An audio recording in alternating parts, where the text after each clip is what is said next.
안녕하세요. 코인우먼입니다. 오늘은 2025년 3월 25일 화요일 오전 11시 12분 경입니다. 구독과 좋아요, 알림 설정 정중히 부탁드리면서 오늘 영상 시작하겠습니다.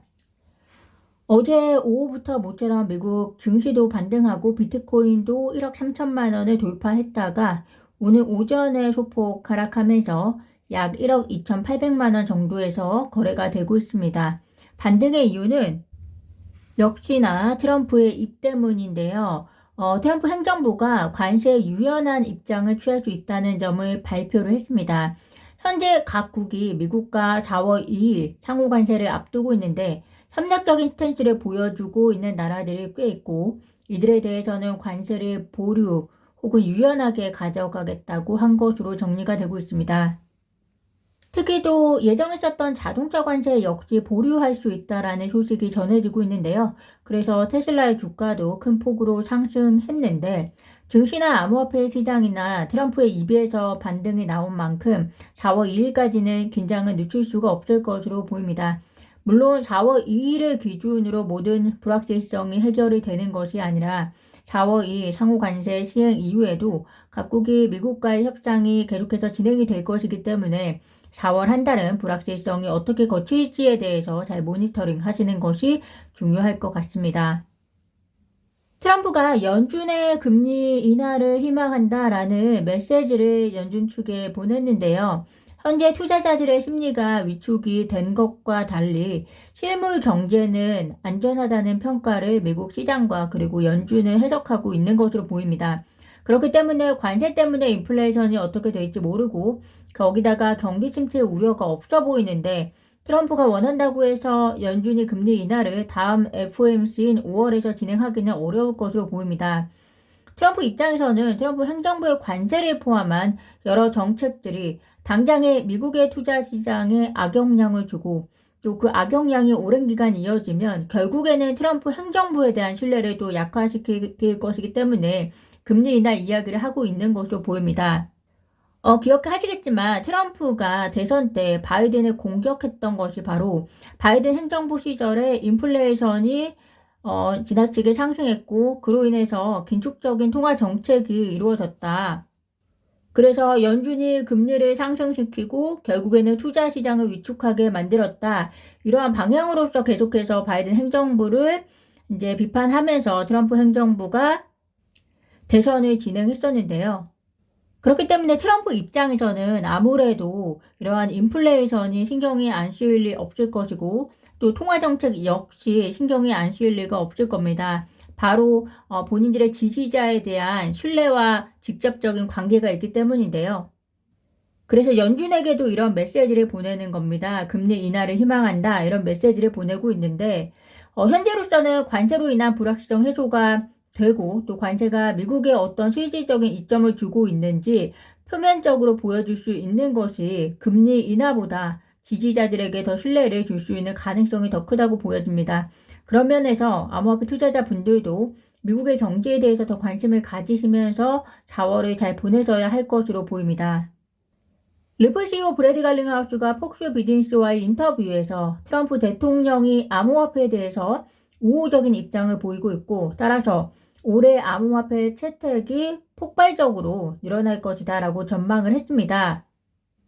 특히 리플만 하더라도 트럼프 대통령이 당선 이후 6주 동안에 미국에서 리플을 체결한 계약 건수가 지난 6개월보다 더 많았다라고 언급하면서 블록체인 기술이 금융 인프라를 새로운 방향으로 재구성하는데 앞으로 10년에서 20년이 걸릴 것으로 전망을 하고 있습니다. 특히 브래디 할링하우스가 스위프트를 언급해서 흥미로웠는데요. 현재 그에 의하면 수조 달러가 국경 간 시장을 통해서 흐르고 있는데 이 시장은 여전히 50년 전에 개발된 스위프트 네트워크가 주도하고 있어서 이를 현대화할 기회가 있다라고 말했습니다. 특히 미국 정부가 이전에는 이 혁신에 저항했기 때문에 시간이 걸렸지만 이제 상황이 변하고 있고 트럼프 효과가 자산 가격과 기술 채택 모두에 큰 영향을 미치고 있다라고 말했습니다. 결국 스위프트 시장으로 들어가기 위한 문을 트럼프 정부가 열어줄 것이고 이로 인해서 리플의 기술과 XRP와 같은 자산의 가치가 증가할 것이라는 것을 브래디 갈링하우스가 간접적으로 이야기를 했다라고 해석해 볼 수 있을 것 같습니다. 브래디 갈링하우스는 이전에는 미국 정부가 이 혁신에 저항했기 때문에 시간이 걸렸다라고 하는데요. 스위프트는 잘 아시겠지만 유럽과 그리고 북아메리카의 네트워크로 구성이 되어 있기 때문에 기존의 것을 유지하면서 불을 유지하고자 하는 기존 세력들의 영향력 때문에 이것을 쉽게 바꾸기는 어려웠을 것이다 라고 생각이 듭니다. 또한 스위프트를 통한 거래가 결국에는 기록에 남기 때문에 정부가 개인의 정보를 컨트롤하는 이점 등이 있었을 텐데요. 이러한 이해관계에 있어서 트럼프는 기존 미국 정부와 어떤 식으로 차별화를 보여줄지, 그리고 리플은 이러한 기회를 부여한 트럼프 정부에 그리고 미국에 어떤 기여를 해줄 수 있을지 계속해서 모니터링 하시면 흥미로울 것 같습니다. 한 가지 더 기억하셔야 할 게 앞에서도 말씀드린 바와 같이 브래디 갈링하우스가 블록체인 기술이 금융 인프라를 새로운 방향으로 재구성하는데 앞으로 10년에서 20년이 걸릴 것으로 전망했다라는 점입니다. 단기 투자자나 장기 투자자 분이나 턱없이 긴 시간이기는 마찬가지겠지만 진정한 AI 시대가 도래하고 세상이 변화하기 시작했는데 스위프트가 계속 있을 것이라고 설마 생각하시지는 않을 것이라고 생각이 듭니다. 비록 최근 50년을 스위프트가 송금 결제 시장을 지배했지만 이미 변화는 시작이 되었고 향후 10년은 세상이 AI와 그리고 블록체인의 시대로 완전하게 탈바꿈되는 시점에 올 것이라고 추정이 되는 만큼 그게 너무 먼 미래다라고 생각하시기보다 리플이 스위프트와 어떠한 관계를 정립해 나가면서 성장하는지 잘 지켜봐 보시면 좋을 것 같습니다.